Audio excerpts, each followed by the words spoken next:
Hər kəsə salam, kanalımıza xoş gəlmisiniz. Bu videoda mən düyləri dən-dən, boranısı əzilmədən çox ləzzətli boranı plovunun hazırlamasını bölüşürəm.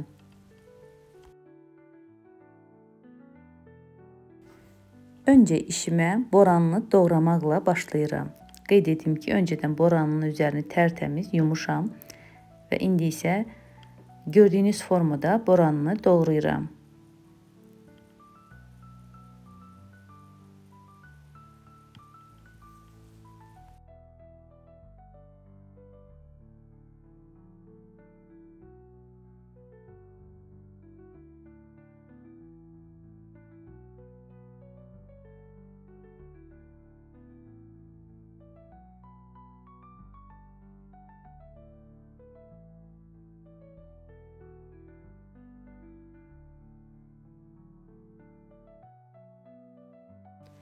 Boranın qabıqlarını soyduqdan sonra gördüyünüz kimi kub-kub doğrayıram.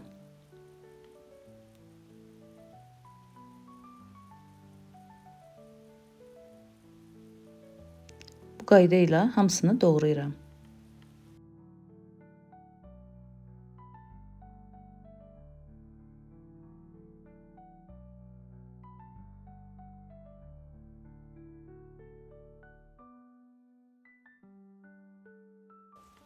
Doğradıqdan sonra üzərinə şəkər tozu əlavə edib yarım saat gözlədirəm.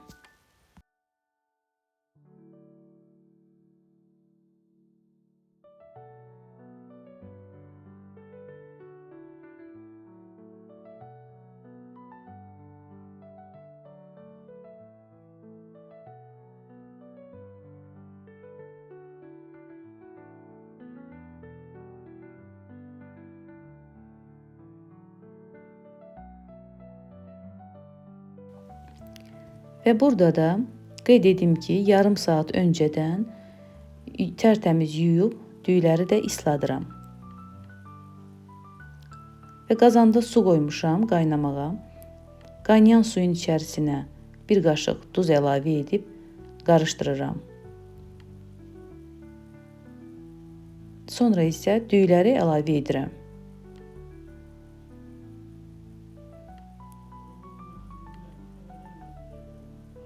Düyləri qarışdırıb, düylər yumşalana qədər qaynadıram.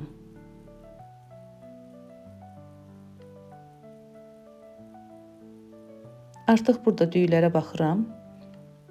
Düylər yumşalıb, düyünü süzürəm. Və ayrıca qazana əridilmiş kərə yağı əlavə edirəm. Və öncə qazana süzülmüş düylərdən əlavə edirəm. Sonra isə üzərindən boranları əlavə edirəm. Və bu proses düyü ilə boranı qutarana qədər davam edir.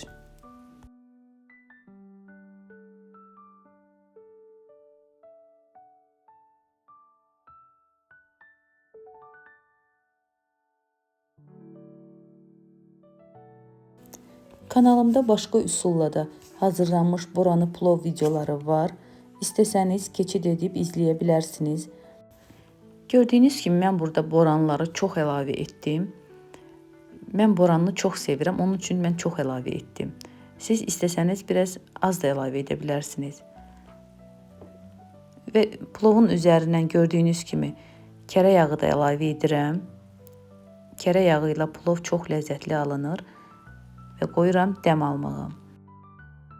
Çox gözəl dəm alıb plovumuz, düyləri dən-dən. İndi göstərəcəm. Boranları da əzilmədən çox gözəl alınıb. Çox ləzzətli olur. Siz də mütləq hazırlayın bu üsulla. Əminəm ki, siz də çox bəyənəcəksiniz. Hazırlayan hər kəsə nuş olsun. Göz haqqınızı halal edin. Sonda da videonu bəyənməyi, kanala abunə deyilsinizsə abunə olmağı unutmayın. İzlədiyiniz üçün hər birinizə çox-çox təşəkkür edirəm. Sağ olun, var olun.